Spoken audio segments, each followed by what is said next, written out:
തദ്ദേശ തെരഞ്ഞെടുപ്പിനുള്ള കോൺഗ്രസിന്റെ സ്ഥാനാർത്ഥി നിർണയം സുതാര്യവും തർക്കരഹിതവുമാക്കാൻ മാർഗനിർദ്ദേശങ്ങളുമായി കെപിസിസി. സീറ്റ് വിഭജന ചർച്ചകൾ അടിയന്തരമായി പൂർത്തിയാക്കാൻ ജില്ലാ യുഡിഎഫ് കമ്മിറ്റികളുമായി പാർട്ടി ജില്ലാ നേതൃത്വം കൂടിയാലോചന നടത്തണമെന്ന് കെപിസിസി പ്രസിഡന്റ് സണ്ണി ജോസഫ് നിർദ്ദേശിച്ചു.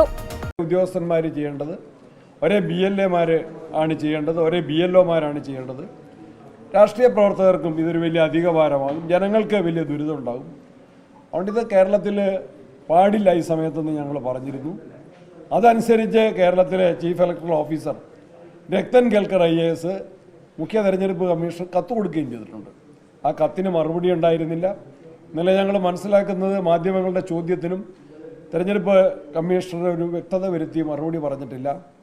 കേരളം പ്രത്യേകമായിട്ട് തദ്ദേശ തെരഞ്ഞെടുപ്പിലേക്ക് പോകുന്നു എന്ന യാഥാർത്ഥ്യം നിലനിൽക്കെ ഇപ്പോൾ ഇത് അടിച്ചേൽപ്പിച്ചത് ജനങ്ങളോടുള്ള ഒരു യുദ്ധപ്രഖ്യാപനമാണ്, ഒരു സാഡിസ്റ്റ് മനോഭാവമാണ്. ഇതിനെയെങ്കിലും തിരുത്തണമെന്ന് ഞങ്ങൾ ആവശ്യപ്പെടുന്നു. ഡെഫിനറ്റായിട്ട് ഞങ്ങൾ ആവശ്യപ്പെടും. ഞങ്ങൾ നേരത്തെ ആവശ്യപ്പെട്ടു, എഴുതി കൊടുത്തിട്ടുണ്ട്. ഞങ്ങളുടെ പരാമർശനത്തിൻ്റെയും ആവശ്യത്തിൻ്റെയും അടിസ്ഥാനത്തിലാണ് കേരളത്തിൻ്റെ സ്റ്റേറ്റ് ഇലക്ഷൻ കമ്മീഷൻ്റെ കത്തിനെ തുടർന്നാണ്, തദ്ദേശ തെരഞ്ഞെടുപ്പിൻ്റെ ഇലക്ഷൻ കമ്മീഷൻ്റെ കത്തിനെ തുടർന്നാണ് chief electoral officer Rathan Kelkar മുഖ്യ തെരഞ്ഞെടുപ്പ് കമ്മീഷണർക്ക് ഈ നിർദ്ദേശം സമർപ്പിച്ചത്. അതിനെ റിയാക്ട് ചെയ്തിട്ടില്ല, അനുകൂലമായിട്ടൊരു പ്രതികരണം ഉണ്ടായിട്ടില്ല. ഉറപ്പായിട്ടും ഇത് രാഷ്ട്രീയ നീക്കമാണ്. കേരളത്തിൽ പ്രത്യേകിച്ച്, ആസാമിലില്ല, അതും പരിഗണിക്കേണ്ട വിഷയമാണ്. കേരളത്തിൽ പ്രത്യേകിച്ച് വോട്ടർ പട്ടികയിൽ ഞങ്ങളൊരു നിർദ്ദേശം കൂടി പറഞ്ഞിരുന്നു.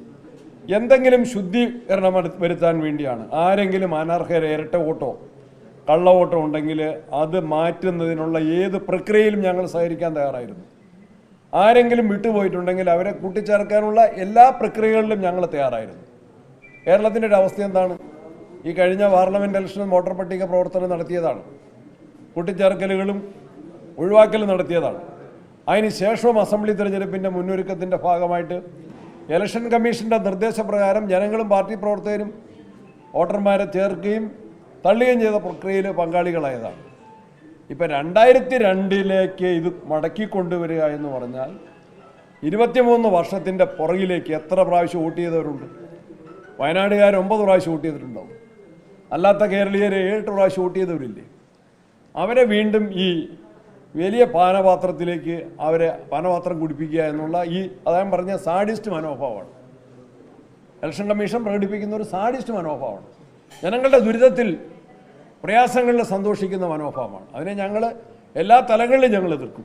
വരട്ടെ, തീരുമാനം ഫൈനലായിട്ട് വരട്ടെ, അപ്പോൾ നമ്മൾ പ്രതികരിക്കാം. CPI ഇതുവരെ നിലപാട് സ്വീകരിച്ചിട്ടുണ്ട്. ശക്തമായ നിലപാട് സ്വീകരിക്കാൻ അവർ ബാധ്യസ്ഥരാണ്. CPIയുടെ ഘടകങ്ങളും ജനങ്ങളും CPI നേതൃത്വത്തോട് ആവശ്യപ്പെടുന്നു. അവരുടെ കമ്മിറ്റിയുടെ വികാരവും അതാണ്.